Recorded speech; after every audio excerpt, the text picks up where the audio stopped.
Hello everyone, और सब कैसे हैं? सब बढ़िया, एकदम मजे में। चलो अच्छी बात है। आपने सबने प्रीवियस लेक्चर देख लिया होगा। प्रीवियस लेक्चर के आप सबने नोट्स भी बना लिए होंगे। और प्रीवियस लेक्चर में हमने क्या पढ़ा था? Henry's law.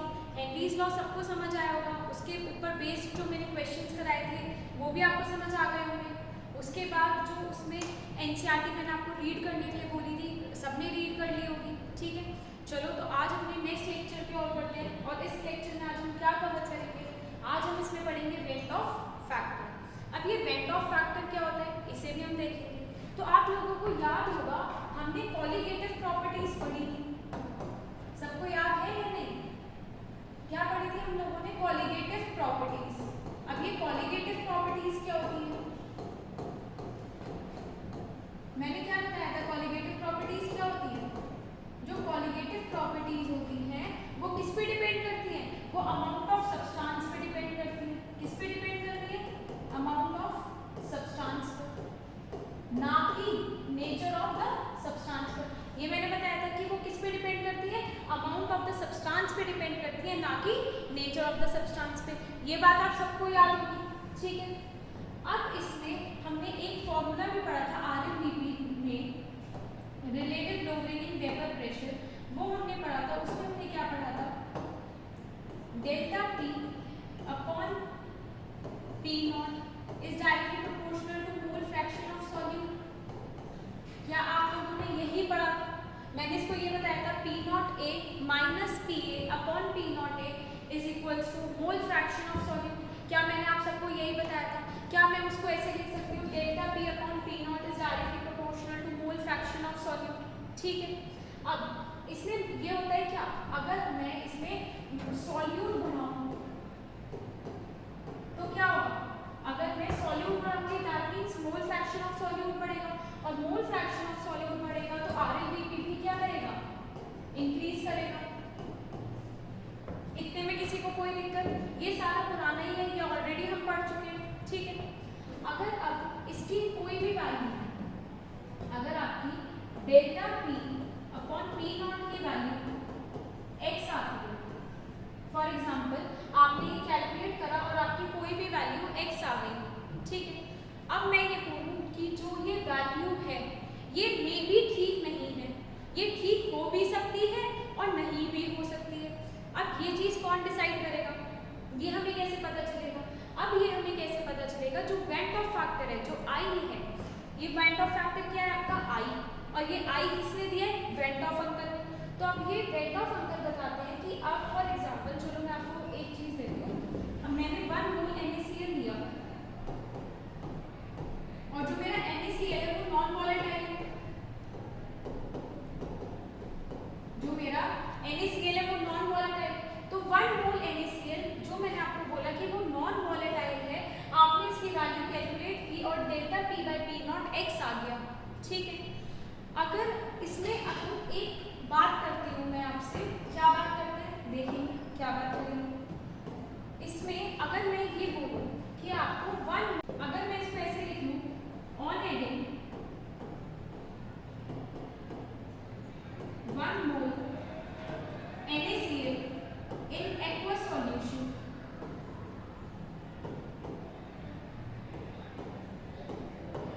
अब ये aqueous solution का क्या मतलब होता है? aqueous solution आपका क्या होता है? H2O।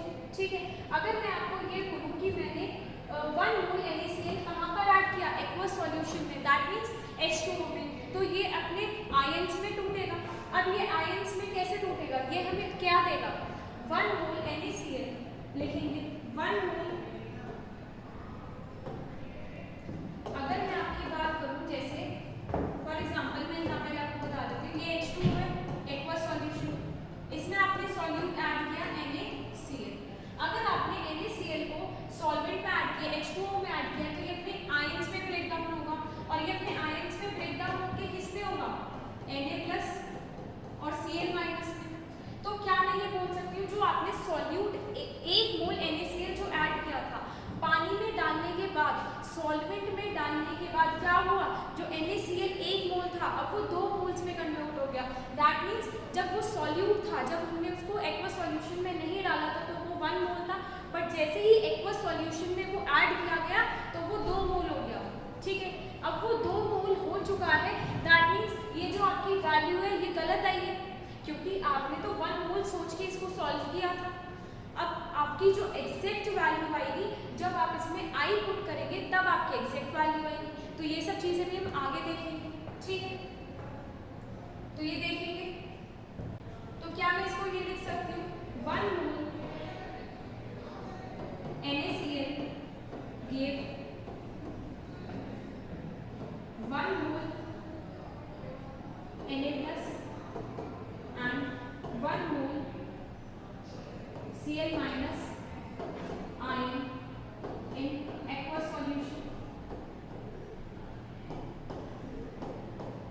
क्या किसी को इसमें कोई दिक्कत? मैंने अभी बताया जो NaCl है, जब आप इसको पानी में डालोगे तो ये अपने आयंस में ब्रेक डाउन होगा Na प्लस और Cl माइनस में। तो वही मैंने यहाँ लिखा है कि 1 mole of NaCl gave 1 mole of Na plus and 1 mole of Cl minus ion in aqueous solution. क्या किसी को इतने में कोई दिक्कत? ठीक है। अब इसमें और क्या देखेंगे, तो क्या मैं ये लिख सकती हूँ n थ्योरेटिकल।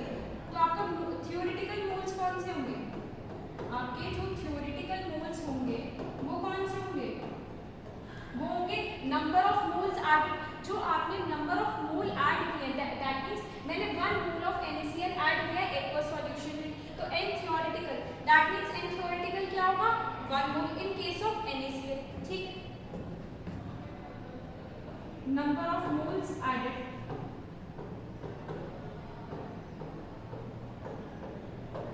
ठीक। अब n ऑब्जर्व,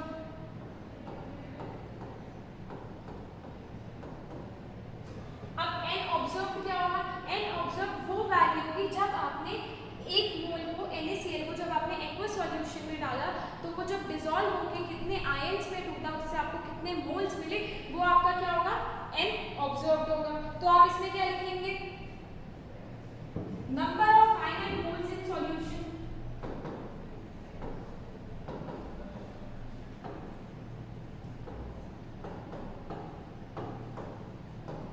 ठीक है। तो क्या इतनी बात समझ आई? सब ये नोट करेंगे। तो यहाँ से आप vendor factor, that means I को यहाँ पर आप क्या लिख सकते हैं? n observed upon n theoretical, n observed upon n theoretical. ये आपको पता होना चाहिए। और इसको हम क्या लिख सकते हैं? Number of moles of particles, और क्या लिख सकते हैं आप इसको? Number of moles of particles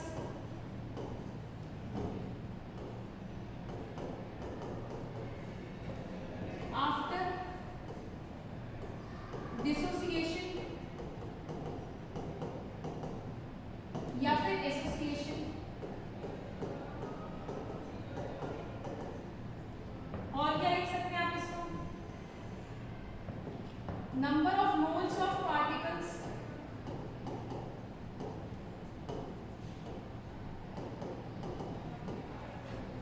before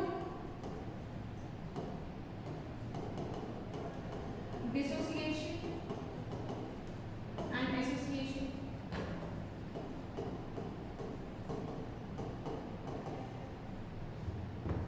तो क्या ये वही बात नहीं होगी? ये मैंने आपको n observed upon n theoretical लिखवा दिया, और इसमें क्या होगा?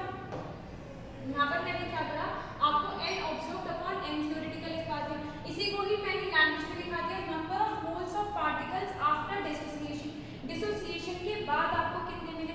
मतलब कि NaCl को जब आपने पानी में डाला था तो पानी में डालने के बाद आपको NaCl के कितने आयंस मिले, वही तो मैंने आपको n ऑब्जर्व बताया। और इसका भी यही मतलब है कि आफ्टर डिसोसिएशन, दैट मींस जब NaCl पानी में गया तो वो कितने आयंस में टूटा, कितने मोल्स में टूटा, वो मोल्स आपको लिखने हैं। तो n observed upon n theoretical mole, या फिर number of moles of particles after dissociation association, या फिर अपॉन में number of moles of particles before dissociation association. तो क्या इतने में किसी को कोई प्रॉब्लम? इसको चाहे मैं ऐसे लिख लूँ या फिर इसको मैं ऐसे लिख लूँ, तो किसी को कोई प्रॉब्लम? बात एक ही है, NCERT की लाइन है, इसकी आपको पता होनी चाहिए, क्योंकि क्योंकि MCQ में ऐसा भी होता है कि डायरेक्टली आपसे क्या MCQ दे दिया गया और बताओ कि इसमें से कौन सा फॉर्मूला करेक्ट है, तो आपको ये पता होना चाहिए। ठीक है, लिखेंगे। और क्या होता है, ऑब्जर्व कॉलिगेटिव प्रॉपर्टी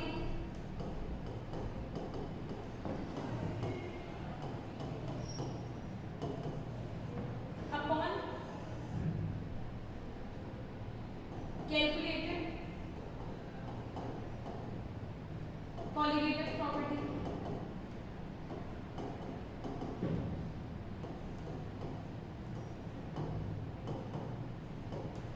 ठीक है, तो observe colligative property upon calculated colligative property, ये भी आई का ही फॉर्मूला है, तो आपको ये पता होना चाहिए।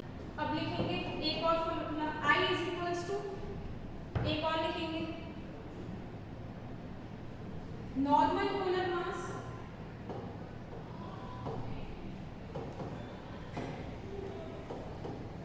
Upon abnormal molar mass, abnormal molar मास।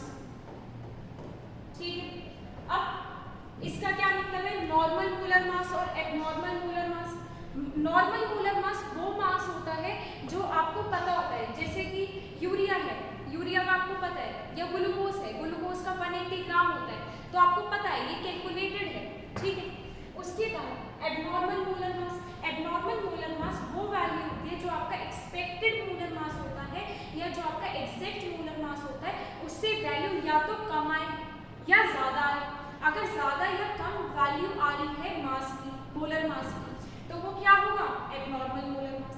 तो क्वेश्चन में जब वैल्यूज गिवन होंगी और उसके हिसाब से आप कैलकुलेट करेंगे किसी भी कंपाउंड का मोलर मास, तो वो क्या होगा, एबनॉर्मल मोलर मास। तो ये सारे आई के फॉर्मूले एनसीईआरटी में गिवन है, ये आपको याद होने चाहिए क्योंकि एमसीक्यू फॉर्म में भी ये आ सकते हैं। ठीक है, तो क्या सबने ये कॉपी कर लिया, क्या हम नेक्स्ट टॉपिक की ओर चल सकते हैं। अब इसमें हम सबसे पहले केस 1 पढ़ेंगे, that is when dissociation happens. अब जब डिसोसिएशन होता है तो क्या होता है, अब ये एग्जांपल से समझेंगे। फॉर एग्जांपल NaCl है, ये ब्रेक डाउन हुआ Na+ और Cl-। ठीक है, अब इसमें अगर 1 मोल किसी टाइम 0 पे 1 मोल NaCl था, तो इनिशियली तो किसी में भी वो नहीं ब्रेक डाउन हुआ होगा, इनिशियली वो NaCl था। ठीक है, किसी टाइम t पे क्या होगा, एक टाइम ऐसा होगा कि NaCl जो होगा वो सारा ही ब्रेक डाउन हो चुका होगा Na+ और Cl- में। क्या इतनी बात समझ आई, जब वो सारा ही ब्रेक डाउन हो चुका होगा Na+ और Cl- में, दैट मींस यहाँ पर 0 होगा और यहाँ पर 1 और 1 होगा।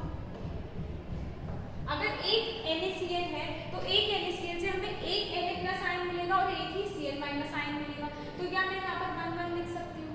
ठीक है, तो ये तो हो गया n थ्योरेटिकल,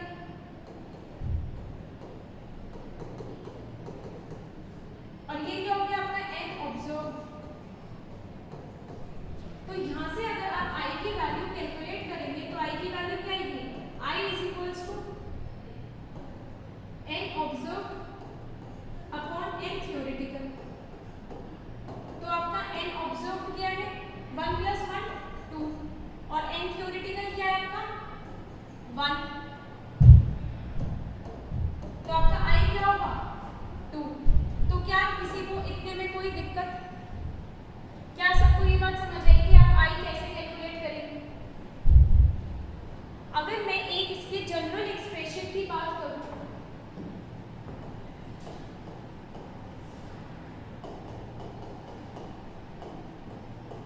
एक इसका हम जनरल एक्सप्रेशन भी लिख लेते हैं। जनरल एक्सप्रेशन क्या होगा, फॉर एग्जांपल an ये टूटा Na। ठीक है, टाइम 0 पे ये 1 था और यहाँ पर कुछ भी नहीं था। किसी टाइम t पे ये सारा ब्रेक डाउन हुआ होगा या कुछ नहीं भी हुआ होगा, तो क्या लिख सकते हैं, जितना वो डिसोसिएट हुआ, मतलब कि जितना भी ये कंपाउंड या ये मॉलिक्यूल टूटा, तो जितना वो टूटा उसको मैंने मान लिया अल्फा, तो उसको मैंने यहाँ से माइनस कर दिया। जैसे फॉर एग्जांपल यहाँ मैंने NaCl लिया था, यहाँ पर NaCl पूरा का पूरा टूट गया, पर कभी कभी कुछ ऐसा भी केस हो सकता है कि वो पूरा अगर डिसोसिएट नहीं हुआ है तो 1 माइनस एल्फा हम मान लेते हैं, ठीक है। अब 1 माइनस एल्फा आपने मान लिया है तो यहाँ पर क्या होगा, जितना टूटा एल्फा क्या है, जितना टूटा, और यहाँ एन क्या है, हमें जितना मिला, जितना मोल हमें मिला, तो क्या लिख सकते हो, क्या मैं यहाँ पर एन एल्फा लिख सकती हूँ? क्या किसी को इतने में कोई दिक्कत? अब ये आपका क्या हो गया, एन ऑब्जर्व, ये क्या है आपका एन थ्योरेटिकल, और आपका फॉर्मूला क्या है, I is equals to n observe upon n theoretical. आपका एन ऑब्जर्व हो गया 1 minus alpha plus n alpha upon 1। क्या इतने में किसी को कोई दिक्कत? यही तो आपका है, जल्दी से ये नोट डाउन करें। उसके बाद आपको यहाँ से I की वैल्यू क्या मिलेगी, 1।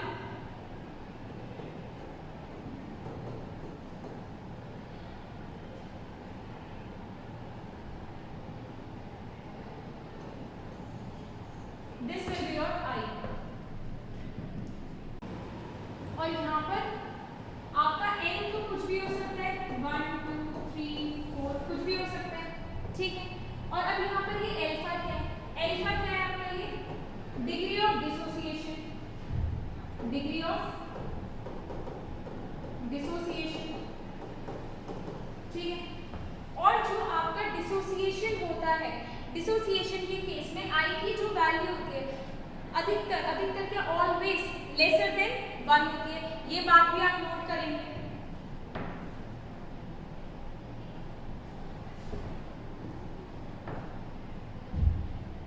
तो अल्फा क्या है यहाँ पर, डिग्री ऑफ डिसोसिएशन, और डिग्री ऑफ डिसोसिएशन के केस में जो I की वैल्यू होती है वो हमेशा क्या होती है, ग्रेटर देन 1 होती है। तो क्या मैं लिख सकती हूँ, in case of dissociation, in case of dissociation,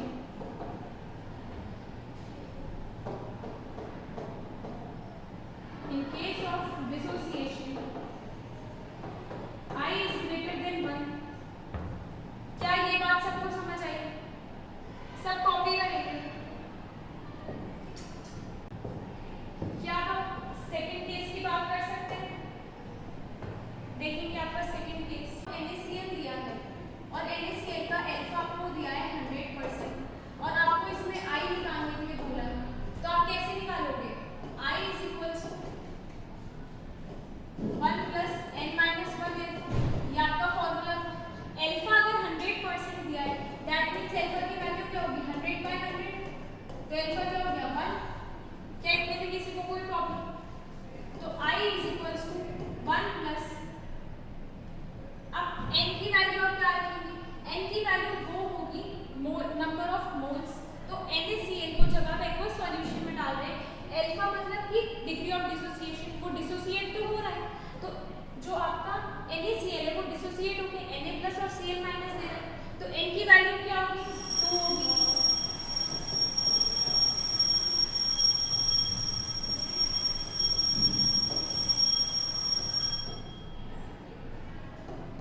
तो यहाँ से आपकी I की वैल्यू क्या आ जाएगी,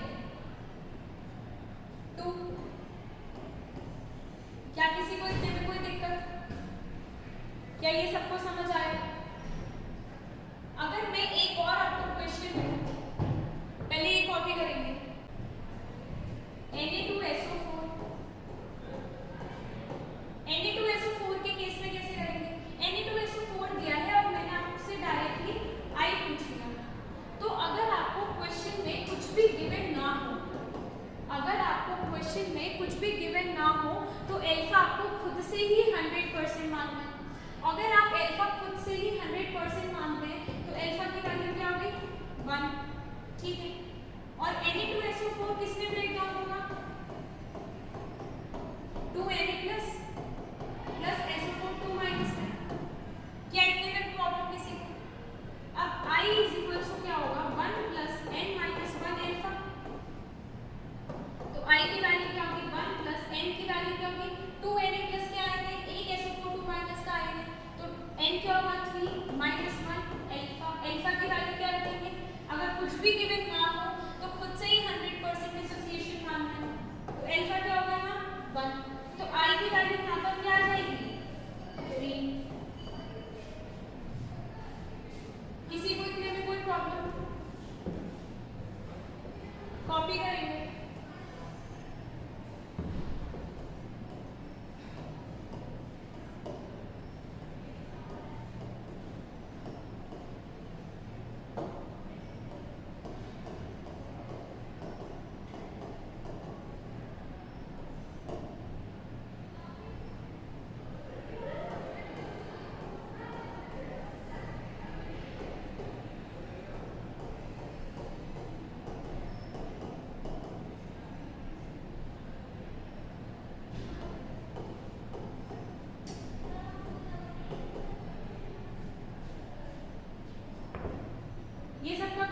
इसके बाद की अपना नेक्स्ट टॉपिक देख सकते हैं। अब हम पढ़ेंगे एसोसिएशन का केस। एसोसिएशन के केस में अल्फा क्या होगा? डिग्री ऑफ एसोसिएशन, ठीक है। अब इसमें टाइम 0 पे ए मॉलिक्यूल्स हैं, तो ए मॉलिक्यूल मतलब कि फॉर एग्जांपल इसमें अगर मैं बेंजोइक एसिड ले लूं तो या फिर कार्बोक्सिलिक एसिड ले लूं, तो कार्बोक्सिलिक एसिड यहाँ पर बहुत सारे हैं। एंड ए का मतलब कि मैंने एक कार्बोक्सिलिक एसिड नहीं लिया, मैंने बहुत सारे कार्बोक्सिलिक एसिड लिए। और यहाँ पर जो मैंने पीछे के केस में यहाँ पर ए एन लिखा था कि मतलब कि ये एक ही कंपाउंड था, इसको ब्रेक डाउन करके वो एन ए में कन्वर्ट हुआ था। अब यहाँ पर बहुत सारे एन ए के कंपाउंड हैं और उससे मिलकर एक कंपाउंड बन रहा है, मतलब कि डाइमर बन रहा है, ट्राइमर बन रहा है, समथिंग लाइक दैट, ठीक है। अब एन तो ये क्या होगा? टाइम 0 पे अगर ये 1 है तो यहाँ क्या होगा? 0।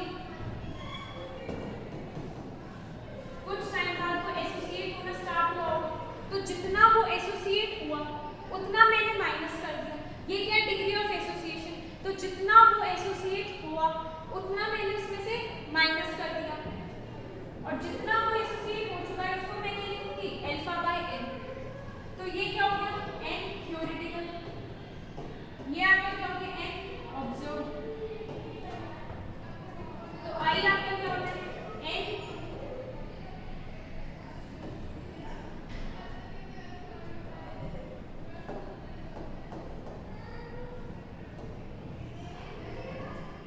N observe upon n theoretical. तो आप क्या लिखेंगे? 1 minus alpha plus alpha by n upon 1। क्या इतने में किसी को कोई दिक्कत? तो यहाँ से आई की वैल्यू क्या आ गई? 1 plus 1 upon n minus 1 alpha.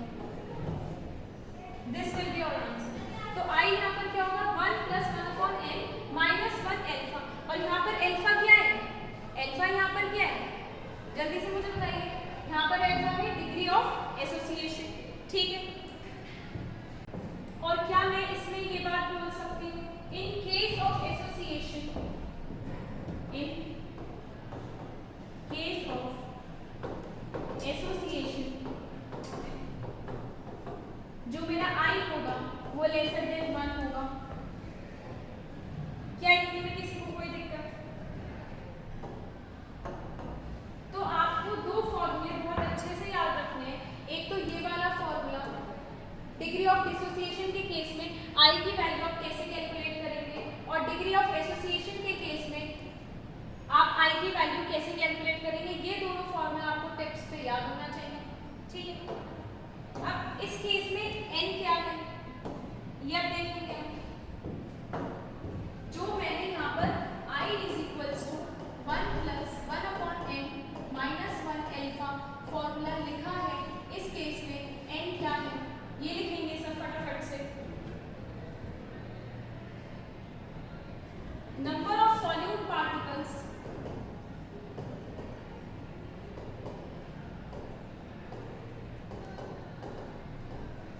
merging together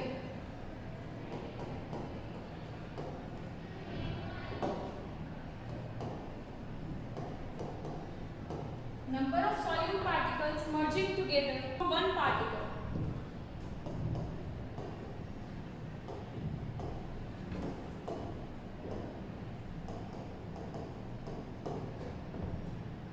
That is I की वैल्यू होगा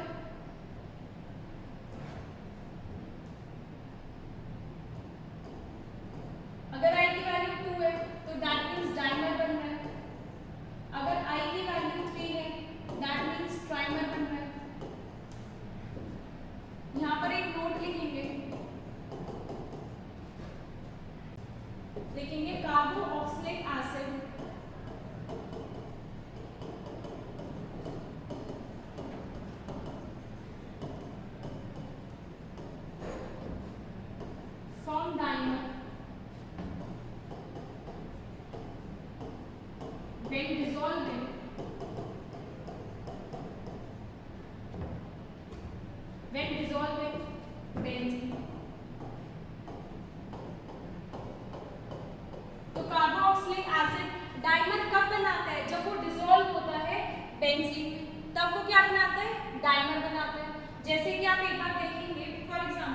यहाँ पर मैंने दो मॉलिक्यूल्स लिए कार्बोक्सिलिक एसिड के, इसको मैंने किसमें डाला, नॉन पोलर सॉल्वेंट में। बेंजीन आपका क्या है, नॉन पोलर सॉल्वेंट, तो क्या मैं इसको नॉन पोलर सॉल्वेंट में डाल दूं? तो जब आप कार्बोक्सिलिक एसिड को नॉन पोलर सॉल्वेंट में डालेंगे तो वो एक डाइमर फॉर्म करेगा। वो डाइमर कैसे फॉर्म करेगा, ये आपको मैं भी दिखाती हूँ।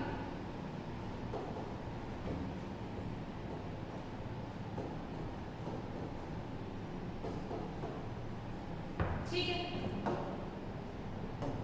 एक मॉलिक्यूल तो ये हो गया RCOOH, एक मॉलिक्यूल मैंने ऐसे बना दिया RCOOH। ठीक है, अब यहाँ पर हाइड्रोजन बॉन्डिंग हो जाएगी ऑक्सीजन और हाइड्रोजन के बीच, और एक हाइड्रोजन बॉन्डिंग यहाँ हो जाएगी ऑक्सीजन और हाइड्रोजन के बीच। तो यहाँ पर हाइड्रोजन बॉन्डिंग करके यहाँ पर क्या बन गया, यहाँ पर डाइमर फॉर्म हो गया। एक मॉलिक्यूल जो अलग अलग थे नॉन पोलर सॉल्वेंट में डाल के वो दोनों एक साथ एसोसिएट हो गए, दैट मींस वो डाइमर बन गए। तो इस केस में जो n की वैल्यू होगी वो क्या होगी, 2 होगी, क्योंकि दो मॉलिक्यूल्स एक साथ एसोसिएट हुए हैं। अगर 3 मॉलिक्यूल्स होते तो वो 3 मॉलिक्यूल्स एसोसिएट होते, दैट मींस जो आपका बनता वो ट्राइमर बनता, दैट मींस वो आपकी n की वैल्यू जो होती वो क्या होती, 3 होती। क्या इतनी बात समझ आई? अब केस 3 देखेंगे।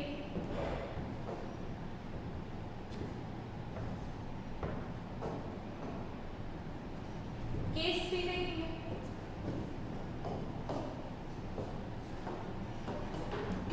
केस 3 में क्या है,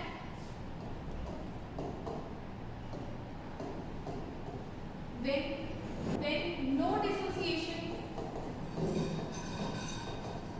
and association takes place,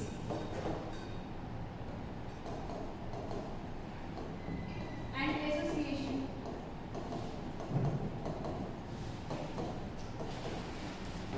takes place, जब ना तो आपका एसोसिएशन हो रहा हो और ना ही आपका डिसोसिएशन हो रहा हो, तो आपका इसमें I की वैल्यू क्या होगी, इसमें I की वैल्यू आपकी क्या होगी, 1 होगी। जब ना तो एसोसिएशन हो रहा हो और ना ही डिसोसिएशन हो रहा हो, तब आपकी I की वैल्यू क्या होगी, 1 होगी।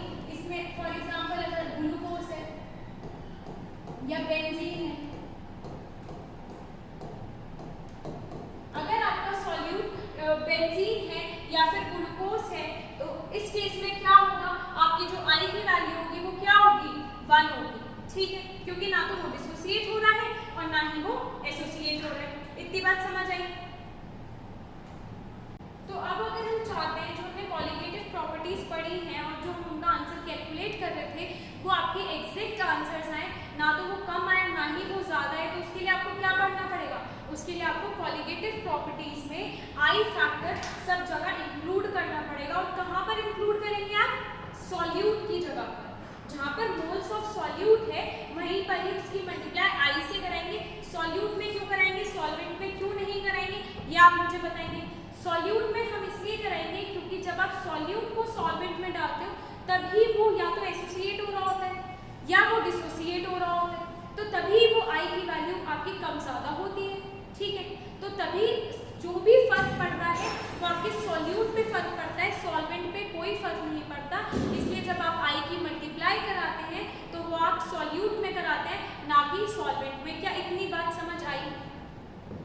बाकी जब हम लिखेंगे तो समझेंगे। Qualitative properties with Venn of factor लिखेंगे। Qualitative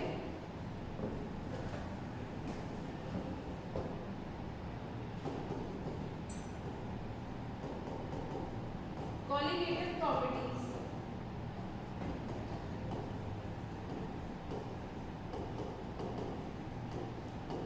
with Venn of factor।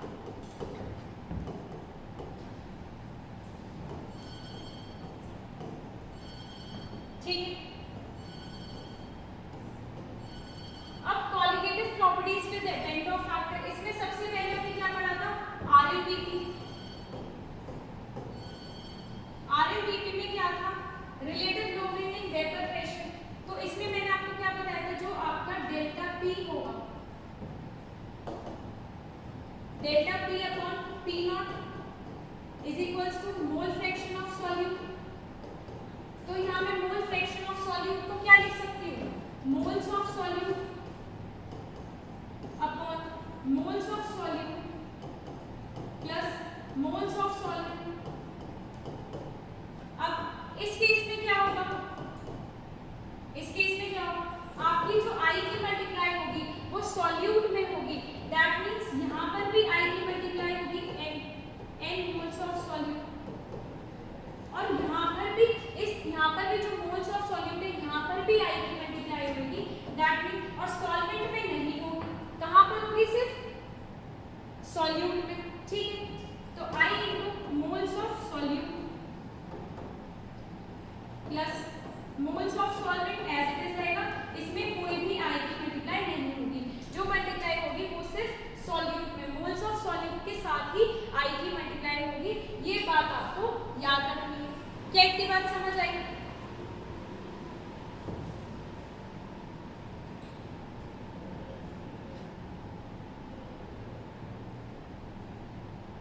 तो क्या अगर जब हम क्या करते हैं, जब अगर किसी क्वेश्चन में आप करते हैं सॉल्वेंट को सॉल्यूट को नेग्लेक्ट कर देते हैं, जब सॉल्यूट की अमाउंट बहुत ज़्यादा कम होती है तो आप उसको नेग्लेक्ट भी कर देते हैं डाइल्यूशन के केस में। तो जब आप डाइल्यूशन के केस में सॉल्यूट को नेग्लेक्ट कर देते हैं तो उस केस का भी फॉर्मूला लिख देते हैं।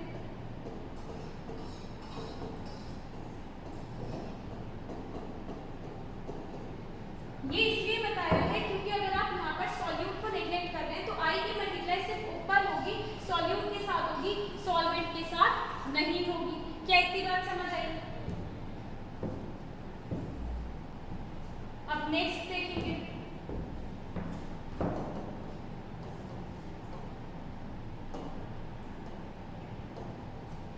जो आपकी नेक्स्ट क्वालिटेटिव प्रॉपर्टी थी वो क्या थी, एलिवेशन इन बॉइलिंग पॉइंट।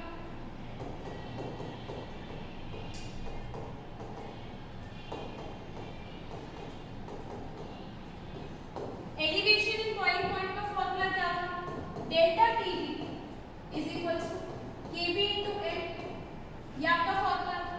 और मोलालिटी का क्या था, molality is equals to moles of solute upon mass of solvent in KG,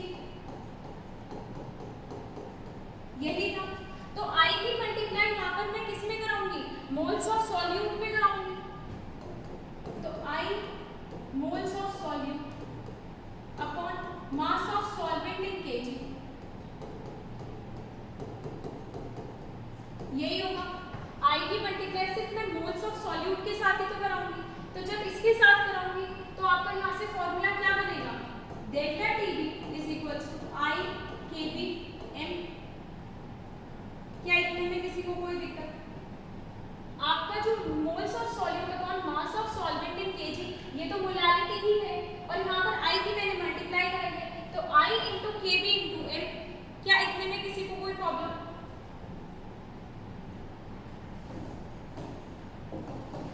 third आप देखेंगे क्या, डिप्रेशन इन फ्रीजिंग पॉइंट। अब डिप्रेशन इन फ्रीजिंग पॉइंट में क्या होता है, delta TF is equals to KF into M। इसमें भी मोलालिटी है, मोलालिटी मतलब moles of solute upon mass of solvent in KG, solute में I की मल्टीप्लाई होगी, तो यहाँ पर भी क्या होगा, delta TF is equals to I KF into M। क्या इतने में किसी को कोई प्रॉब्लम? क्या ये समझ आया? अब एक फोर्थ क्वालिटेटिव प्रॉपर्टी आपने और पढ़ी थी, कौन सी थी, जल्दी से मुझे बताएं। Osmotic pressure.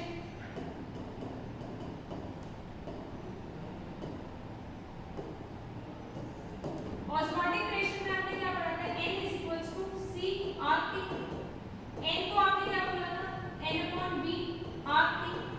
तो यहाँ पर क्या है, N क्या है, मोल्स ऑफ सॉल्यूट, तो यहाँ पर भी I की मल्टीप्लाई होगी, I N upon V RT। तो क्या मैं इसको ये लिख सकती हूँ, pi is equals to I CRT। क्या इस क्वेश्चन, इस फॉर्मूले में किसी को कोई दिक्कत? तो अब क्या हुआ, जिससे कि आपकी जो वैल्यूज है, जो आपका कैलकुलेशन है वो एग्जैक्ट आए, तो एग्जैक्ट आंसर लाने के लिए क्या हुआ, वेंट ऑफ फॉर्मूला भी कॉलिगेटिव प्रॉपर्टीज पढ़ी थी उसमें आपने मोल्स ऑफ सॉल्यूट के साथ आई की मल्टीप्लाई कराई, क्योंकि आई सिर्फ सॉल्यूट की वजह से ही चेंज हो रहा था। जब सॉल्यूट हम ले रहे थे, ये सॉल्यूट है तो ये 1 मोल NaCl है, जैसे ही मैंने इसको पानी में डाला वो डिसोसिएट हुआ, इसके कहाँ तो पहले वो 1 मोल था, पानी में डालते इसके मोल्स चेंज हो गए, NaCl के 2 मोल हो गए, और NaCl के जब 2 मोल हो गए तो आंसर में वेरिएशन आएगा ही आएगा, और ये वेरिएशन ना आए, आपका आंसर एक्यूरेट आए, तो आपने क्या करेंगे, जितने भी आपके कॉलिगेटिव प्रॉपर्टीज में मोल्स ऑफ सॉल्यूट की बात की गई है वहाँ पर आई की आपको क्या करेंगे, मल्टीप्लाई करा देंगे। क्या ये बात समझ आई?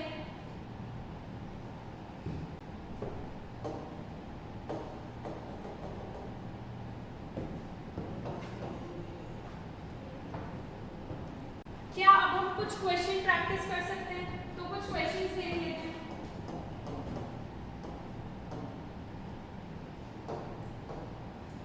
क्वेश्चन नंबर 1 कॉपी करेंगे।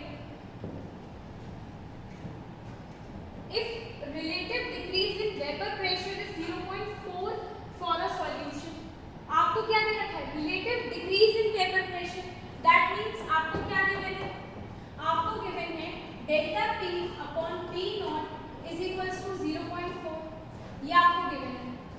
Containing 1 mole of NaCl in 3 mole of H2, आपको सॉल्यूट के भी मोल्स दे रखे हैं, 1 मोल,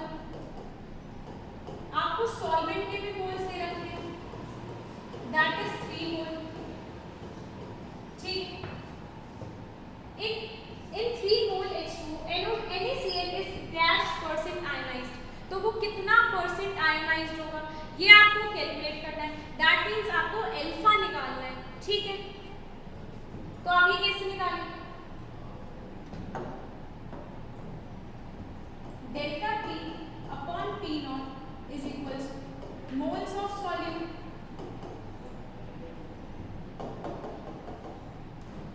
I into moles of solute upon में I into moles of solute plus moles of solvent, ठीक है।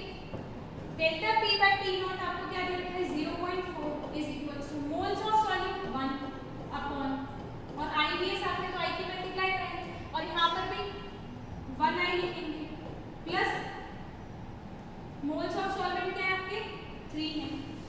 क्या इतने में किसी को कोई प्रॉब्लम? अब जब आप इसकी यहाँ पर मल्टीप्लाई करेंगे तो क्या होगा, 0.4I plus 1.2 is equals to I, ठीक है। 1.2 is equals to I minus 0.4I, तो आपका क्या आ गया, 1.2 इज इक्वल्स टू 0.6I, तो आपकी I की वैल्यू क्या आ गई, 1.2 अपॉन 0.6, दैट मीन्स 2, आपकी I की वैल्यू क्या आ गई, 2 आ गई। आपको how much percentage is ionised निकालना है, तो आप अल्फा की वैल्यू कैसे कैलकुलेट करेंगे, alpha is equals to 1 plus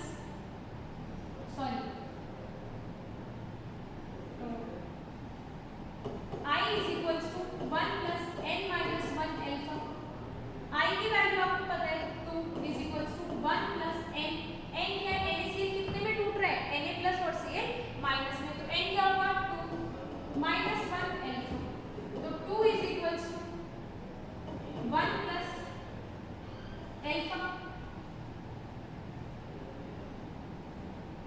और अल्फा का मतलब क्या आ गया, 1 आ गया, और अल्फा 1 आने का मतलब क्या मैं लिख सकती हूँ, अल्फा 100% आ गया। अरे परसेंटेज में कन्वर्ट करने के लिए इनटू 100 करते तो आ गया ना 100%। अब ये भी मैं बताऊं, चलो क्या इस क्वेश्चन में किसी को कोई प्रॉब्लम, जल्दी से कॉपी करेंगे और देखेंगे क्या सबका ये क्वेश्चन हो गया, क्या मैं नेक्स्ट क्वेश्चन पे चल सकती हूँ, कॉपी करेंगे।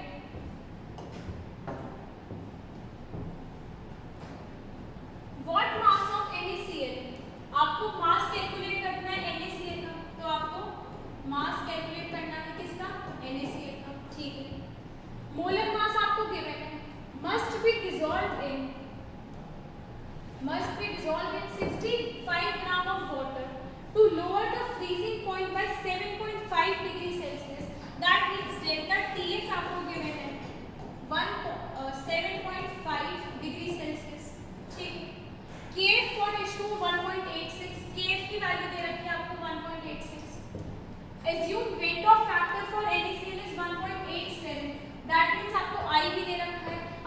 KF भी दे रखा है, आपको डेल्टा TF भी दे रखा है, तो भाई सब दे रखा है, तो फॉर्मूला लगाओ, वैल्यूज पुट करो और आंसर निकालो।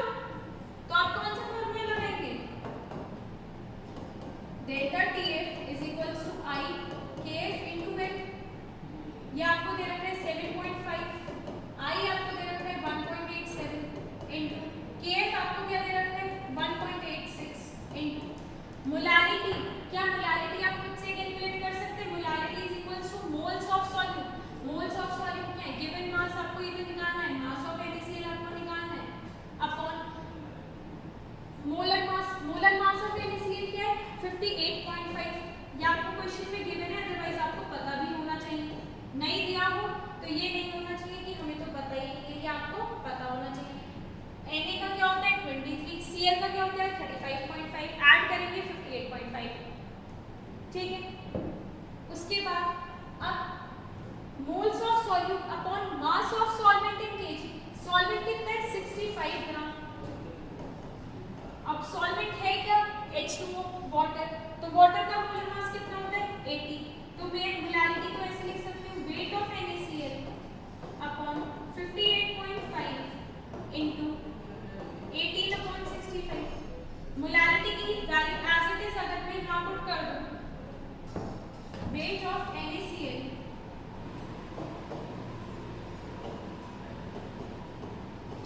अपॉन 58.5 इनटू 18/65, ठीक। तो आपका वेट ऑफ NaCl क्या होगा? जो आपको मास ऑफ NaCl निकालना है क्या होगा वो 7.5 into 58.5 into 65 upon 1.87 into 1.86 into 18। This will be your answer. जब आप इसको कैलकुलेट करेंगे तो आपका आंसर आ जाएगा। क्या इस क्वेश्चन में किसी को कोई प्रॉब्लम? जल्दी से देखेंगे।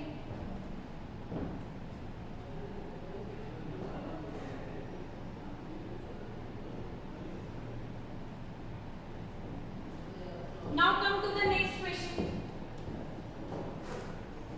फटाफट से ये कॉपी करेंगे। Which solution has highest osmotic pressure? अब highest osmotic pressure आपको कैसे पता चलेगा? अभी आपने फॉर्मूला पढ़ा है pi is equals to ICRT, ठीक है। R और T तो कांस्टेंट होते हैं। अगर आपको कुछ भी ना दिया हो, अल्फा मैंने आपको बताया था क्या मानना है 100% मानना है, ठीक। तो पाई जो आपका ऑस्मोटिक प्रेशर है वो तब ज्यादा होगा जब I इंटू C की वैल्यू ज्यादा हो। तो I इंटू C की वैल्यू, C क्या है यहाँ पर कंसंट्रेशन, और कंसंट्रेशन को हम क्या बोलते हैं?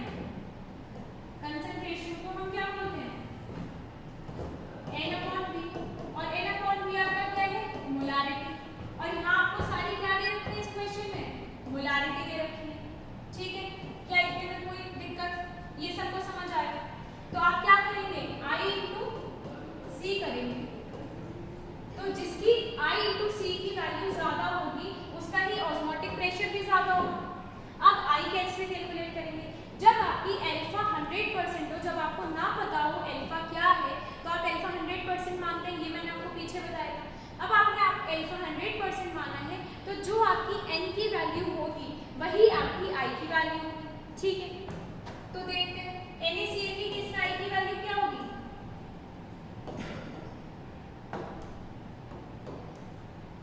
I की वैल्यू क्या होगी NaCl की केस में 2, क्योंकि वो कितने आयंस में टूटेगा Na+ और Cl- में, वही I की वैल्यू होगी। अगर आपको कंफ्यूजन हो रही है तो आप ये चेक करके भी देख लो, I = 1 + n - 1 अल्फा। I आपको कैलकुलेट करना है 1 + n क्या होगा आपका यहाँ पर 2, Na+ है तो Na+ और Cl- में टूटेगा तो क्या होगा 2 - 1 अल्फा क्या है 1। तो आप जब कैलकुलेट करेंगे तो I की वैल्यू क्या आ जाएगी आपकी 2। तो इट्स बेटर अगर आपको अल्फा की वैल्यू कुछ ना गिवन हो तो आप उसको 100% मान लेते हैं, और जब आप उसको 100% मान लेते हैं तो जो I की वैल्यू होती है, जो आपकी N की वैल्यू होती है वही आपकी I की वैल्यू होती है। तो क्या, और सुक्रोज की वैल्यू क्या होगी 1 होगी, ना तो ये एसोसिएट होगा और ना ही डिसोसिएट होगा। हमने पढ़ा था ना ग्लूकोज, बेंजीन, सुक्रोज, तो सुक्रोज तो उसमें भी n की वैल्यू 1 होगी, ना तो ये एसोसिएट होगा ना ही डिसोसिएट होगा। CaCl2 किसमें ब्रेक डाउन होगा? Ca2 प्लस 2Cl माइनस में, तो इसमें I की वैल्यू क्या होगी? 3। ये कैसे ब्रेक डाउन होगा? Ca2 प्लस 2Cl माइनस, तो ये कितने हो गए टोटल? 3 मोल्स। तो I क्या आएगा आपका? 3 आ जाएगा। ठीक है, इस केस में I क्या आएगा आपका? 4 आएगा। यहाँ पर ये कैसे टूटेंगे? 3 Na plus ion plus 1 phosphate ion.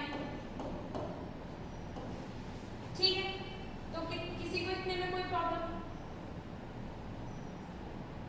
अब I की वैल्यू पता चल गई, कंसंट्रेशन की वैल्यू दे रखी है, दोनों की मल्टीप्लाई कराएंगे तो यहाँ पर आपकी सब जगह पाई की वैल्यू आ जाएगी। यहाँ पर क्या आएगी? 0.04, नीचे क्या आएगी? 0.03, 0.015 और 0.002। ठीक है, ये आपकी वैल्यूज आएंगी जब आप मल्टीप्लाई करेंगे किसमें?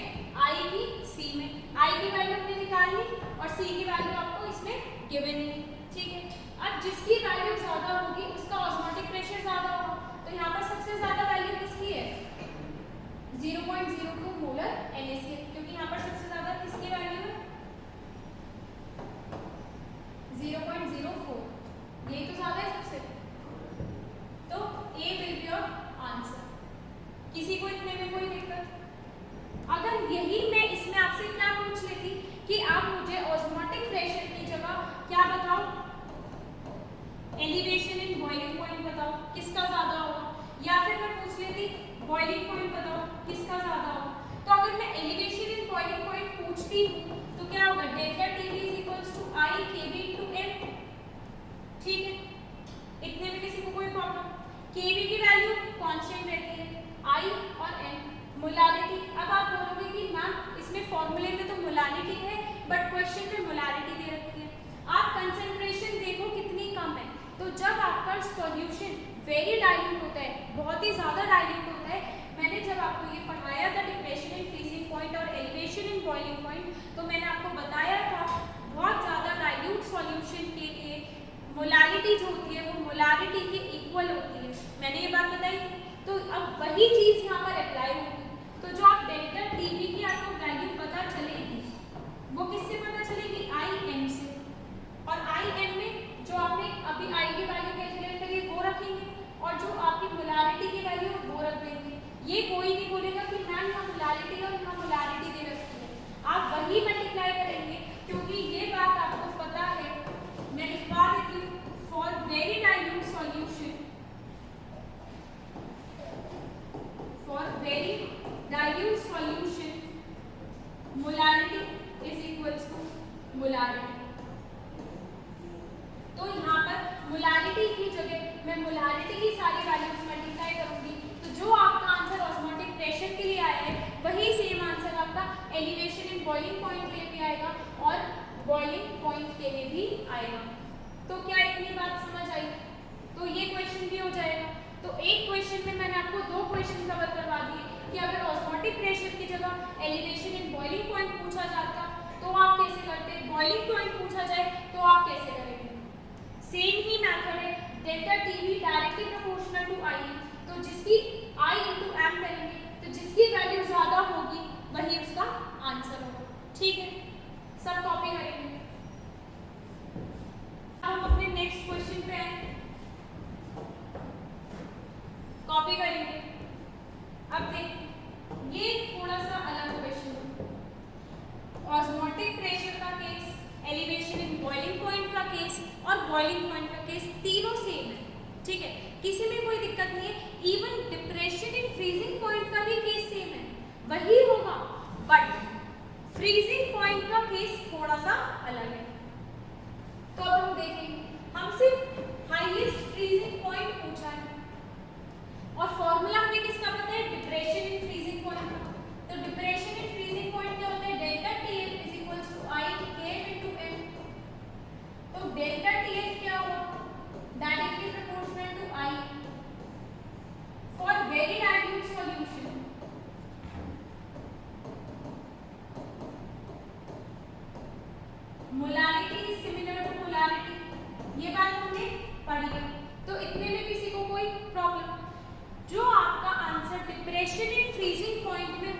अगर मैं इस क्वेश्चन में पूछूं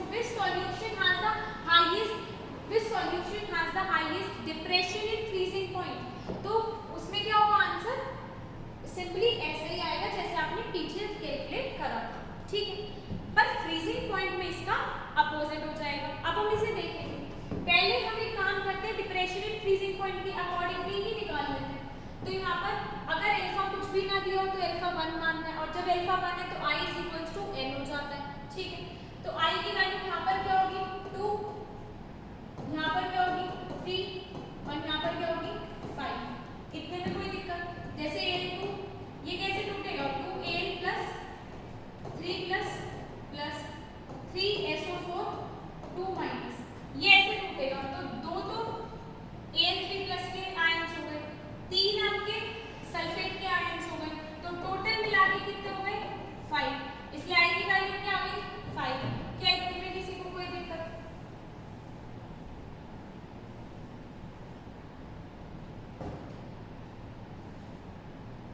ठीक है। अब क्या मैं यहाँ पर डेल्टा TF की वैल्यू निकाल सकती हूँ? I × m मुझे करना है, तो I 2 और m क्या है यहाँ पर 1, तो यहाँ आ गया 2, यहाँ पर 3 × 0.6, यहाँ पर 0.5। तो क्या इतने में किसी को कोई प्रॉब्लम? तो अगर आपसे डिप्रेशन इन फ्रीजिंग पॉइंट पूछा होता तो आपका क्या आंसर होता? आंसर नंबर ए, आपका ए ऑप्शन आंसर होता। बट आपसे क्या पूछा गया है? फ्रीजिंग पॉइंट पूछा गया है, तो फ्रीजिंग पॉइंट में इसका उल्टा होगा। तो क्या मैं यहाँ पर ये लिख सकती हूँ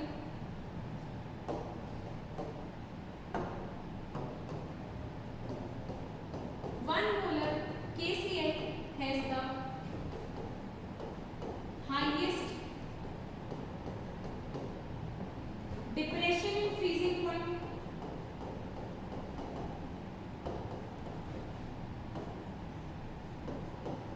highest depression in freezing point। इतने में कोई किसी को दिक्कत? ठीक है। अब पूछा तो आपसे फ्रीजिंग पॉइंट है, तो जिसकी वैल्यू सबसे कम होगी वही हाईएस्ट फ्रीजिंग पॉइंट होगा। तो सबसे ज्यादा वैल्यू कम किसकी है? 0.5। That means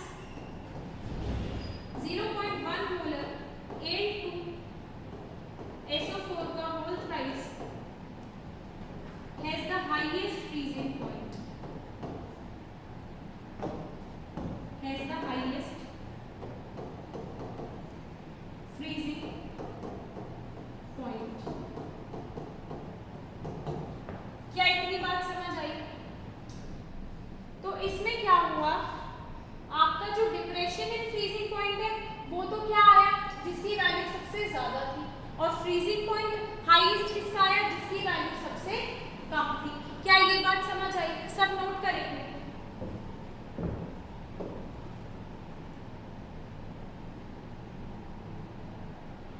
depression in freezing point का मतलब होता है कि कोई भी टेम्परेचर कितना ड्रॉप हुआ, ठीक है।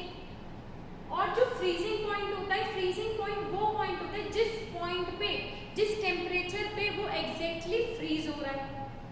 तो ड्रॉप हुआ मतलब कि फ्री आई की वैल्यू जो आपका डेल्टा TF है वो डायरेक्टली प्रोपोर्शनल टू आई है। तो दैट मींस जितना ज्यादा आई की वैल्यू कम होगी उतना ही डिप्रेशन इन फ्रीजिंग पॉइंट भी कम होगा। जितनी आई की वैल्यू ज्यादा होगी उतना ही डिप्रेशन इन फ्रीजिंग पॉइंट आपका ज्यादा होगा। तो आई × m की वैल्यू सबसे ज्यादा 2 आ रही थी, तो जितनी वैल्यू आपकी i × m की आई उतना ही डिप्रेशन इन फ्रीजिंग पॉइंट ज्यादा होगा। और जो फ्रीजिंग पॉइंट है वो क्या है? एग्जैक्ट वो टेम्परेचर जिस पॉइंट पे फ्रीजिंग हो रही है। तो कम टेम्परेचर पे फ्रीजिंग हो रही है, कम टेम्परेचर पे फ्रीजिंग हो रही है, दैट मींस जो आपका एक्चुअल टेम्परेचर है, अगर 0 डिग्री सेल्सियस पर आपका पानी फ्रीज होता है, अगर मैं उसमें सॉल्यूट ऐड कर दूं आपका तो उसमें क्या होता है? आपका फ्रीजिंग पॉइंट कम हो जाता है। दैट मीन्स अगर पानी 0 डिग्री सेल्सियस पर फ्रीज हो रहा है तो अगर मैं उसमें सॉल्यूट ऐड कर दूंगी या फिर NaCl ऐड कर दूंगी तो फॉर एग्जांपल वो हो रहा है आपका -2 डिग्री सेल्सियस पर, तो वो कम हो रहा है ना। तो इसलिए यहाँ पर भी जो depression in freezing point point होगा और जो फ्रीजिंग पॉइंट होगा उनमें इनवर्स रिलेशन होगा। क्या इतनी बात समझ आई? सब कॉपी करेंगे। अब नेक्स्ट क्वेश्चन कॉपी करेंगे। देखेंगे इस क्वेश्चन में क्या पूछा है आपसे। 2 gram of benzoic acid dissolved in 25 gram of benzene shows a depression in freezing point equal to 1.62 Kelvin. Depression in freezing point आपको दे रखा है, that means delta TF आपको दे रखा है 1.62 Kelvin। ठीक। Molar depression constant for benzene is 4.9 Kelvin kg per mole। तो molar depression constant मैंने आपको बताया था। मोलर डिप्रेशन कांस्टेंट क्या होता है? क्या होता है फटाफट से बताइए। Kf होता है और हम इसको क्या बोलते हैं? Cryoscopic constant. तो Kf आपको दे रखा है 4.9 केल्विन केजी पर मोल। ठीक। What is the percentage of association of acid if it is forms dimer in solution? आपको अल्फा की वैल्यू निकालनी है। Dimer in solution that means आपको n की वैल्यू भी दे रखी है 2। ठीक। तो यहां से आप पहले क्या करेंगे? अल्फा निकालने के लिए जो अल्फा होता है वो क्या होता है? एसोसिएशन के केस में इन्होंने हमें दे रखा है कि एसोसिएशन वाला केस है। ये आपका क्वेश्चन में मेंशन है कि एसोसिएशन वाला केस है, दैट मींस आप फार्मूला पे कौन सा लगाएंगे? एसोसिएशन। तो एसोसिएशन के लिए फार्मूला क्या होता है? I is equals to 1 plus 1 upon n minus 1 alpha. अब इसमें आपको n की वैल्यू पता है, अल्फा निकालना है और I की वैल्यू आपको कैलकुलेट करनी पड़ेगी। तो I की वैल्यू कैसे कैलकुलेट करेंगे? Delta TF is equals to I AF into m। Delta TF आपको दे रखा है 1.62 is equals to 4.9 I की वैल्यू। I आपको निकालना है। Kf की वैल्यू आपको दे रखी है 4.9। मोलारिटी आप निकाल लेंगे। मोलारिटी कैसे निकालेंगे? Given mass upon molar mass. Given mass क्या है? 2 ग्राम। बेंजोइक एसिड का मोलर मास आपको कैलकुलेट करना मैंने इतनी बार सिखाया है। मोलर मास कैसे कैलकुलेट करते हैं तो आप ये खुद कैलकुलेट करेंगे, मुझे बताएंगे क्या आएगा। 122 upon mass of solvent dissolving 25 gram of benzene, that means 25 upon 1000। तो आपकी मोलारिटी क्या आ गई? 2 upon 122 into 1000 upon 25। तो यहाँ मोलारिटी की वैल्यू रख देंगे 2 upon 122 into 1000 upon 25। तो यहाँ से आपकी I की वैल्यू आ जाएगी 1.62 into 122 into 25 upon 4.9 into 2 into 1000। तो जब आप कैलकुलेट करेंगे तो आपकी I की वैल्यू क्या आएगी? जल्दी से मुझे बताएंगे कैलकुलेट करके क्या आएगी आपकी I की वैल्यू? 0.5041। ये आपकी I की वैल्यू आ जाएगी। आपको अल्फा निकालना है तो I is equals to 1 plus 1 upon n minus 1 alpha. I क्या है आपका? 0.5041 is equals to 1 plus n की वैल्यू मैंने आपको बताया था डाइमर दिया है तो n की वैल्यू क्या होगी? 2 minus 1 अल्फा। यहाँ से आपकी अल्फा की वैल्यू आ जाएगी और वही क्या होगी? आपकी degree of association 0.9918 will be your answer जब आप ये कैलकुलेट करेंगे। तो किसी को इस क्वेश्चन में कोई भी दिक्कत? फटाफट से देखेंगे। कुछ नहीं है, जो आपको वैल्यूज दे रखी हैं आपने उनको लिख लिया कि क्या क्या गिवन है। ठीक है। उसके बाद आपसे क्या पूछा है? आपसे पूछा था अल्फा। अल्फा निकालने के लिए हमारे पास एसोसिएशन के लिए एक फॉर्मूला है I is equals to 1 plus 1 upon n minus 1 alpha. n की वैल्यू आपको गिवन है 2। अब अल्फा निकालना है तो I की वैल्यू भी निकालनी पड़ेगी। I की वैल्यू निकालने के लिए आपको डिप्रेशन इन फ्रीजिंग पॉइंट की सारी वैल्यूज आपको दे रखी थी, तो इस फॉर्मूले में पुट करके आपने I की वैल्यू निकाल दी। I की वैल्यू आपने यहाँ पुट कर दी, n की वैल्यू पुट कर दी, तो आपको यहाँ से अल्फा मिल जाएगा। क्या इतनी बात समझ आई?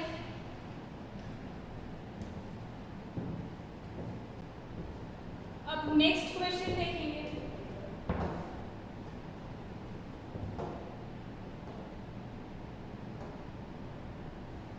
इसमें क्या पूछा है, पढ़ेंगे फटाफट से। 0.6 ml of acetic acid having density 1 gram per ml is dissolved in, that means acetic acid आपका क्या है, सॉल्यूट। तो सॉल्यूट का आपको वॉल्यूम दे रखा है 0.6 ml, ये आपको सॉल्यूट का वॉल्यूम दे रखा है 0.6 ml, ठीक। और आपको डेंसिटी दे रखी है किसकी, सॉल्यूट की, 1 ग्राम पर ml, ठीक है। ये दोनों ही चीजें आपको किसकी गिवन है, सॉल्यूट की गिवन है। तो density is equals to mass upon volume, और मास कैसे निकलेगा, डेंसिटी इनटू वॉल्यूम।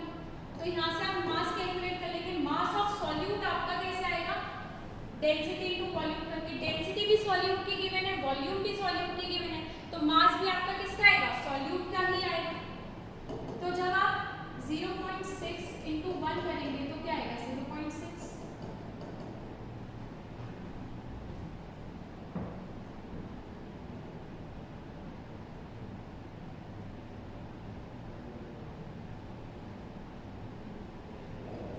बल्कि आप इस क्वेश्चन में करेक्शन करेंगे, जो आपको डेंसिटी गिवन है वो आपको गिवन है 1.06,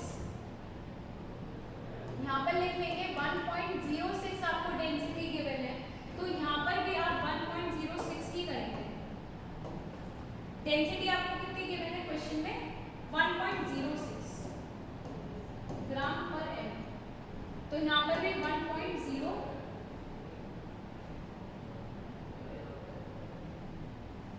डेंसिटी क्या आपकी 1.06 इंटू वॉल्यूम क्या है 0.6।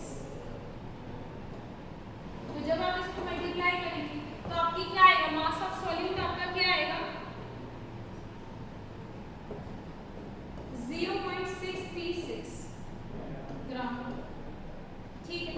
तो क्या इतनी बात सबको समझ आई, डेंसिटी आपको, वॉल्यूम आपको सॉल्यूट का गिवन था, डेंसिटी आपको सॉल्यूट की गिवन थी, तो मैंने देखा वॉल्यूम भी आपको वॉल्यूम और डेंसिटी दोनों ही सॉल्यूट की गिवन है, तो यहाँ से मैं मास ऑफ सॉल्यूट निकाल सकती हूँ, तो मैंने निकाल दिया, एक लाइन का काम खत्म कर दिया। अब इन 1 लीटर ऑफ वाटर, अब dissolve in 1 litre of water, तो आपको वॉल्यूम किसकी दे रखी है, सॉल्वेंट की, लीटर में। तो अगर मैंने इसको ml में कन्वर्ट किया तो कितना आ गया, 1000 ml, ठीक। The depression in freezing point observed for this strength of acid was, depression in freezing point, that means delta TF आपको given है 0.0205 degree Celsius. Calculate the Van Hoff factor, आपको एक तो Van Hoff factor निकालना है और क्या निकालना है, and the dissociation constant of acid, that means आपको KAB निकालना है, ठीक है। अब delta TF is equals to I KF into M। Delta TF की आपको वैल्यू दे रखी है 0.0205, ठीक है। I आपको निकालना है, वेन हॉफ फैक्टर आपको निकालना है, KF आपको क्या दे रखा है, अगर KF आपको कुछ भी नहीं दे रखा तो सॉल्वेंट क्या है, वाटर, और अगर आपको वाटर सॉल्वेंट है तो मैंने आपको बताया था कि वाटर के लिए KF की वैल्यू अगर क्वेश्चन में गिवन हो तो ठीक, ना गिवन हो तो आपको याद होनी चाहिए, दैट मींस 1.86 इनटू मोलारिटी, और मोलारिटी क्या है, moles of solute upon mass of solvent in KG. तो मोल्स ऑफ सॉल्यूट आपका क्या है, मोल्स ऑफ सॉल्यूट क्या है आपका, मास ऑफ सॉल्यूट क्या है 0.636 upon molar mass of solute क्या है, एसिटिक एसिड का मोलर मास क्या होता है, मुझे कैलकुलेट करके बताएंगे, 60 upon mass of solvent in KG.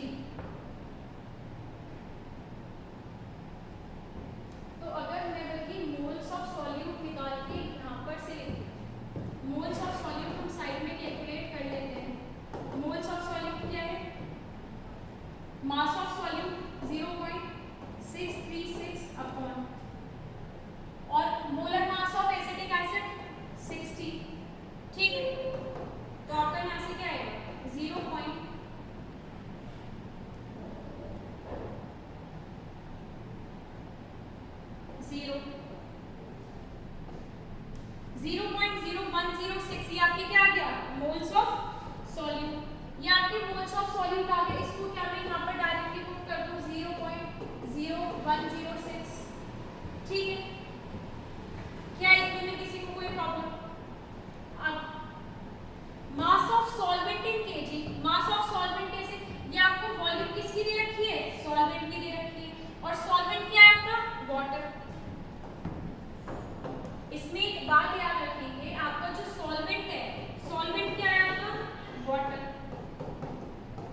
आपको वॉल्यूम दे रखी है 1000 ml, ठीक है। डेंसिटी अगर आपको ना पता हो तो क्या मानते हैं 1 ग्राम पर ml, तो यहाँ से आपका मास ऑफ सॉल्वेंट आ जाएगा density into volume, that means 1000 ग्राम। और मोलारिटी में हम मास ऑफ सॉल्वेंट किस में रखते हैं, केजी में, तो क्या ये 1 केजी हो जाएगा। तो यहाँ पर मैं 1 लिखूं या ना लिखूं कोई फर्क पड़ता है, नहीं पड़ता। चलो ये तो हो गया। अब I की वैल्यू कैसे कैलकुलेट होगी, I is equals to 0.0205 upon 1.86 into 0.0106। तो यहाँ से आपकी I की वैल्यू कैलकुलेट होके आ जाएगी, तो आपका वेंडोर फैक्टर आ गया। तो यहाँ से आपकी I की वैल्यू कैलकुलेट होके जाएगी 1.039। तो क्या मैं इसको ये लिख सकती हूँ 1.04, किसी को इतने में कोई प्रॉब्लम। अब I की वैल्यू, अब Ka निकालना है, डिसोसिएशन कांस्टेंट, इसका फॉर्मूला है C alpha square upon 1 minus alpha. अब Ka निकालने के लिए आपको अल्फा पता होना चाहिए, और अल्फा कैसे निकलेगा, I is equals to 1 plus n minus 1 alpha. तो I क्या आएगा 1.04 is equals to 1 plus n क्या है आपका एसिटिक एसिड। एसिटिक एसिड जब ब्रेक डाउन होगा किस में होगा, CH3CO minus plus H plus. तो कितने आयंस में वो टूटा, 2 आयंस में। तो n की वैल्यू क्या होगी, 2 होगी। तो 2 माइनस 1 अल्फा, यहाँ से आपकी अल्फा की वैल्यू आ जाएगी। तो यहाँ से आपकी अल्फा की वैल्यू क्या आएगी, 1 माइनस 1 अल्फा की वैल्यू क्या आएगी 1.04 माइनस 1, तो अल्फा की वैल्यू क्या आ गई 0.04। अब इस अल्फा की वैल्यू को मैं यहाँ पुट करूंगी, Ka is equals to C क्या है मेरा कंसंट्रेशन, कंसंट्रेशन क्या थी मोलारिटी। अब मोलारिटी मैंने आपको कैलकुलेट करके क्या बताएगी 0.016 into 0.04 into 0.04 upon 1 minus 0.04। आप इसको कैलकुलेट करके आपकी डिसोसिएशन कांस्टेंट की वैल्यू आ जाएगी।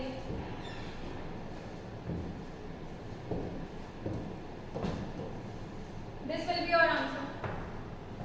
क्या ये क्वेश्चन समझ आया हो? ये सब कॉपी करेंगे, आज का लेक्चर आप अच्छे से रिवाइज करेंगे, नोट्स बनाएंगे।